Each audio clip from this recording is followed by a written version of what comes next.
Welcome to the first edition of Drum Roll, please. Da-da-da-da-da-da-dum. I would expect you to use the table, but But the table would have messed up the mic. That's true. That's why I'm the technician here. You just sit there and look pretty. I should. I could do that on an audio podcast. no problem at all. I'll start again. Welcome to the first edition of The Final Act. I forgot the title there for a second, so I'm going to pause. Hopefully you remember it and come back regularly.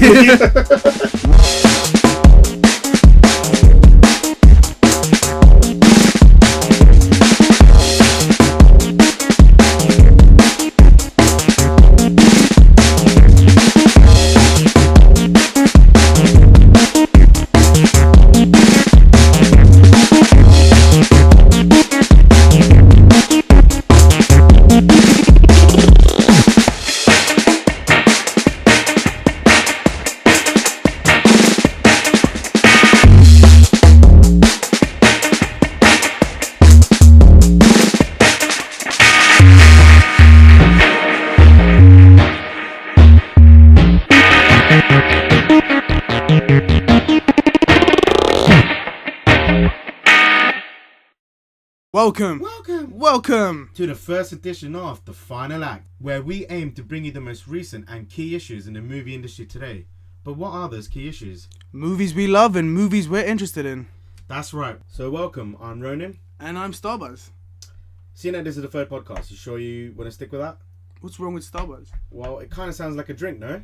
It's a good name. Like a spaceship pirate, Starbuzz, flying through the stars. It sounds like, get some buzz in your life. Starbuzz. Sounds like a drink. Starbuzz Light. I should really brand this. I think you should. Well, let's hope your opinions will be just as refreshing. What do you have up first? So the first piece of news we got is about Shia LaBeouf. Apparently, news has come out about him and Megan Fox. That's right. Shia has managed to LaBeouf Megan Fox, according to an interview with Details magazine last week. He said that doing the filming Transformers 2, he managed to, seduce her, give her a roofie. I don't know how it went, but he managed to get Megan Fox, and apparently they had relations during the filming. Relations with that sloppy man-child. I can't stand it. Megan, you can do better, honey. If you want, come find me, send me a heavy eggs email. And we can sort this out, because you got some self-esteem issues, baby. Yes, definitely. I'm sure you're listening to our very first podcast after the aftermath of being, outed by Shia LaBeouf. I don't know how he managed to pull it off. I mean, this guy used to have a Nickelodeon TV show. That's one. Yeah. Two, he's by far one of the most annoying pissants I've ever seen on screen. How she was attracted to him is just beyond me. But what did he have to say to the magazine? Well, what he said was, look, you're on the set for 6 months with someone who's rooting to be attracted to you, and you're rooting to be attracted to them. I never understood the separation of work and life in that situation, he said, but the time I spent with Megan was our own thing, and I think you can see the chemistry on screen. Well, from watching those films, I didn't see anything from him, really. No chemistry on screen, no engaging personality or dialogue, but that's just Michael Bay films when it comes down to it, right? Big explosions, yeah, special you're right. effects. It's just, it was obviously a special effects movie, as a Michael Bay movie. There wasn't really much of a chemistry in the film, but that doesn't mean equally that there was no chemistry. Yeah, maybe there was just chemistry off the set. Well, obviously there was chemistry off the set, yeah. I don't know how he managed to pull it off, to be honest. I mean, I guess you could see some as much as I hate to say this, he was somewhat funny in the first one. It was fun to watch him fumble around. Yeah. More so because he's a dick, and I loved watching him embarrass himself. Exactly. But maybe there is truth to this. I'm like, it's not the first time something like this. You've always heard about on-set romance. Exactly. It's just but you always disparity between the two. It's true. You hear about the Hollywood A-listers and the heartthrobs. They get all the women from these situations. You're getting because he's not. Yeah, exactly. Brad Pitt only makes sense. Yeah. But this one, no, I can't see it. Exactly. So in that scenario you just gave, is Brian Austin Green Jennifer Aniston in this scenario? He's just left behind, but we're gonna love him more because of it. He was in an older sitcom. Then Jennifer had Friends. He had Beverly Hills. So I guess in some way, the comparisons are there. It is pretty crazy that he managed to do that, and he's just so callous about the whole thing. Like, yeah, I did it. But when you boast and would you have waited this long to tell the world? I commend his restraint. Well, it depends. I think he was waiting for Details magazine to ask the right questions because no one has all this Details time. calls him up and he's like, you just got the exclusive. It's about time someone asked about it. I wonder how she reacted to this story. Like, I wonder how Brian reacted to this story reading about this. But That's a good point. Well, were they singing together? Perhaps do they have a subscription to Details magazine? Hey, look, do they read this? There's an article about you. what makes this even more interesting is the fact that last year when she left the franchise, she cited one of the reasons being that she felt like a prostitute during filming. With, no shit, Sherlock, right? After the little thing she's had with Shia LaBeouf. It's exactly, no surprise. servicing the talent. Maybe that's why she was actually hired on the film. So. Yeah, maybe she just kind of scrolled into the scenes accidentally. No one's meant to record her. Am I in this? Am I supposed to be in it? You're pretty enough, baby. Stay in the shot. Well, you got to ask then if that's the reason. I wonder if she serviced anyone else, like maybe Michael Bay. I imagine he would have, because he's got in every a lot of his movies, he always hires a really, really hot actress. Someone that's unproven. I should use that word actress lightly. Someone that's unproven, untalented.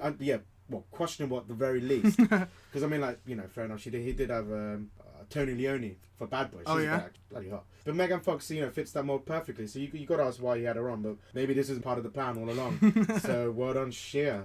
So now that it seems that Shia's had his way with Megan Fox and got what he's needed, it seems he also got what he needed from the entire Transformers franchise. Fuck doesn't believe them, right? Yeah, exactly. Like, he's moved on. He said something today to Detail Magazine. That's right. He said, I just don't think right now there's anything anywhere to take Sam. I've learned a great deal from Michael Bay that is, as a person, as an actor, and as a person on set. And it's not that I don't enjoy working with Michael. I love working with Michael. I would do any movie Michael wants to do. I just don't think there's anywhere to take it with Sam. He seems to really love Michael. If there's a takeaway thing from that quote, that's definitely that. I guess he's got a point. Once again, it's something that's inherent in a Michael Bay film. There's not really characters. Exactly. The whole joke's always been there's special effects. So when he says there's nowhere to take Sam, there was no Sam. There was nothing to do with Sam. Sam was a guy to witness explosions in exactly, this film. Yeah. That's exactly it. Just the camera to pan around as you can feel like the rest of the screen is just crap. And that's what he did. But hopefully in the future we'll get something far more appealing. In fact, there's some rumours that perhaps Jason Statham might be taking up a role in a Transformers film. Movie, which would be... I would love to see him roundhouse kick a Transformer. That would be pretty fucking kind of a Transformers sweet. Transporter mix. Oh my god, that's a franchise cool. I'd pay to watch. What more would you want? Transformers and a man in a suit kicking ass. Driving the Transformer car. It'd be like a Knight Rider Transformer thing. That'd be really cool. Optimus Prime, get out. Get out. Get out. Jason Statham, let me handle this one.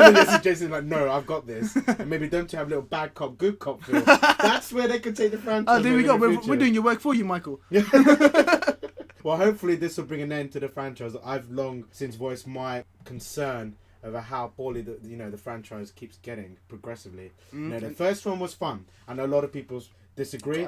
I can honestly say I came out of the cinema after watching that film and looking at cars differently, which it says a lot about Michael Bay, because let's face it, most of the films are utter rubbish. Yeah. But the second one, we don't need to go in detail about it. People have discussed it enough how poor it was, but it was terrible. And the third one, saw it last week, and it was terrible. I think it suffered from Megan Fox's departure with the substitute they got on, Rosie Huntley, whatever her name is. But I don't think it will suffer with Shia LaBeouf's departure. You think everything would be better without LaBeouf? Yes. There's no better way to end that. Paint it all. Yes, and we're not the only ones who have a real dislike for Shia LaBeouf. In the Details magazine, Harrison Ford admitted that he had strong words to say about LaBeouf after his co-star spoke out against Indiana Jones and the Crystal Skull. What did he have to say? He said, I think I told him he was a fucking idiot. As an actor, I think it's my obligation to support the film without making a complete arse of myself. Shia is ambitious, attentive, and talented, and he's learning how to deal with the situation, which is very unique and difficult. So yeah, it was kind of softened the blow at the end, but the take-home message is he's a fucking idiot, and why is he still in the film industry? Well, that's what I got from it anyway. Maybe I'm reading too much into it. Well, I don't think so. Harrison Ford, he's a man's man. Yeah. If there's anyone who could really send a message home, exactly, it's Harrison. And Ford. Harrison will never deliver it in a way that isn't cool. So if there's rage to be shown, he'll put it with a nice, cool overtone. So this is his subtle way of saying you're a fucking moron. Never speak to me again. Wow. That's a lot of rage. Well, I think to use one of Harrison Ford's character's lines, Han Solo, when you say to me he's an ass, I simply say, I know. So the next